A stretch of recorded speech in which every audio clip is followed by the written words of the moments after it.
السلام علیکم لسنرز، کیسے ہیں آپ سب؟ دشتے یارم تیرا پارٹ نمبر 5 بہت ہی رومانٹک اور ایموشن ناول ہے۔ لسنرز اپنے کمنٹس اور لائک کا اظہار ضرور کیجئے تاکہ ہماری حوصلہ افزائی ہو سکے۔ تو چلتے ہیں آج کے پارٹ نمبر 5 کی طرف۔ اچھا پرامس، مسکراتی رہا کرو، اچھی لگتی ہو، جاؤ یونیورسٹی آ گئی ہے اور سنو جی، اگر کوئی پرابلم ہو تو مجھے کال کر دینا، بائے۔ وہ اندر بڑھ گئی مگر ابصار عالم کو ایک نئی ٹینشن دے کر چلی گئی۔ وہ جو بھی کسی کام سے جا رہا تھا، گاڑی کو سائڈ پہ پارک کر کے پرنسپل ہمایوں کے آفس جا بیٹھا تھا اور پھر وہاں پہ آئیے ابصار عالم، کیسے ہیں آپ؟ کیسے آنا ہوا؟ مجھے بتا دیتے، کوئی کام تھا تو؟ کچھ معاملات دیکھنے ہیں یہاں؟ نہیں ایسی کوئی بات نہیں، چھٹی تک میں ادھر ہی ہوں اور آپ بھی ذرا محتاط رہیے گا۔ پرنسپل سے ہمایوں نے کچھ ایسے بات کی، میں نے کچھ محسوس کیا ہے۔ ابصار عالم نے ذلیلہ دراور کو ریڈ گاڑی کو اسی یونیورسٹی میں لے جاتے ہوئے دیکھ لیا تھا۔ وہ اکیلی نہیں تھی۔ ابصار عالم جو کڈز ہاؤس واپس جانے کا سوچ رہا تھا، اپنا ارادہ بدل گیا۔ غازیہ ظہیر کلاس میں انٹر ہوتے ہی ادھر ادھر نظریں دوڑانے لگی اور ہیر ماہم اسے کہیں بھی نظر نہیں آئی۔ ایک تو میں اس ہیرے سے بہت تنگ آ گئی ہوں، حد سے حد ہے یار، آرے دن یونی نہیں آتی اور پھر بتانا بھی مناسب نہیں سمجھتی۔ اس کی تو کلاس لیتی ہوں۔ اس نے اپنے پرس سے اپنا موبائل نکال کر اپنی سیٹ پر جا بیٹھی۔ میری آج طبیعت نہیں ٹھیک، اس لیے میں یونی نہیں آ سکوں گی۔ ہیرے تم مجھے بتا تو سکتی تھی، تم کال پک نہیں کر رہی تھی اس لیے ٹیکسٹ کر دیا۔ اچھا تو میں کال نہیں کی تھی، دیکھ سکتی اور میسج بھی۔ چلو اب آ ہی گئی ہوں تو کیا کر سکتی ہوں۔ آج کے دن کی شروعات ہی پتہ نہیں کیسے ہوئی ہے۔ صبح ابصار عالم نے خواہ لیکچر دے دیا اور پھر وہ ماڈرن لڑکی، اللہ اسے ہدایت۔ اب ہیر ماہم بھی نہیں آئی۔ یونی اوف، وہ ایک دم سے جھنجھلائی۔ پھر راستے کی تمام کارروائی سوچ کر اس کے لبوں پر مسکان تر آئی تھی۔ ٹیچر کلاس سٹارٹ کر چکا تھا اور وہ بھی اس کی طرف اسٹڈی کی طرف مشغول ہو گئی تھی۔ کلاس میں لاسٹ پیریڈ جب ختم ہوا تو تم اس کلاس کا پتہ ہے کون سا ڈپارٹمنٹ ہے؟ اس کا ہاں مجھے معلوم ہے، میں اس کے پیچھے گئی تھی معلوم کرنے۔ اور تمہیں پتہ ہے ذلیلہ دراور جو ٹھان لے وہ پھر کر کے ہی دم لیتی ہے۔ اس نے ایک دم، ہاں 4 سال سے ہمارا ساتھ ہے، جانتا ہوں تم کتنی اڑیل سی ہو، ہا ہا ہا۔ وہ کہکا لگا کر ہنسی تھی۔ فرقان تم ریڈی ہو نا؟ ہاں تم بے فکر رہو، لاسٹ پیریڈ کے بعد اسے ایسا سبق سکھاؤں گا کہ یہ یونی ہی چھوڑ کر چلی جائے گی۔ مجھے بس تم سے یہی امید تھی۔ تمہارا پلان کیا ہے؟ مجھے بھی تو بتاؤ نا۔ ابھی نہیں، تم خود ہی دیکھ لینا۔ Okay as you wish. وہ اس کو، چلو اب کلاس میں چلتے ہیں۔ ہاں چلو فرقان اس کے ساتھ ہی قدم ملاتا ہوا وہ اپنی کلاس میں چلا گیا اور پھر لاسٹ پیریڈ کا انتظار کرنے لگا۔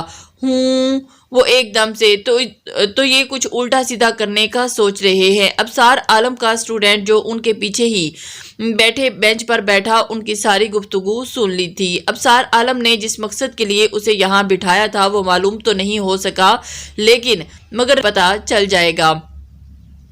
وہ موبائل فون کان سے لگاتا وہاں سے اٹھ چکا تھا۔ ابصار عالم چاہتا تو پہلے ہی پرنسپل کو بتا کر اس فرقان نامی لڑکے کو آفس میں بلوا کر معاملہ سیٹ کر سکتا تھا، مگر جب تک کوئی ٹھوس ثبوت نہیں مل جاتا وہ خاموش رہا۔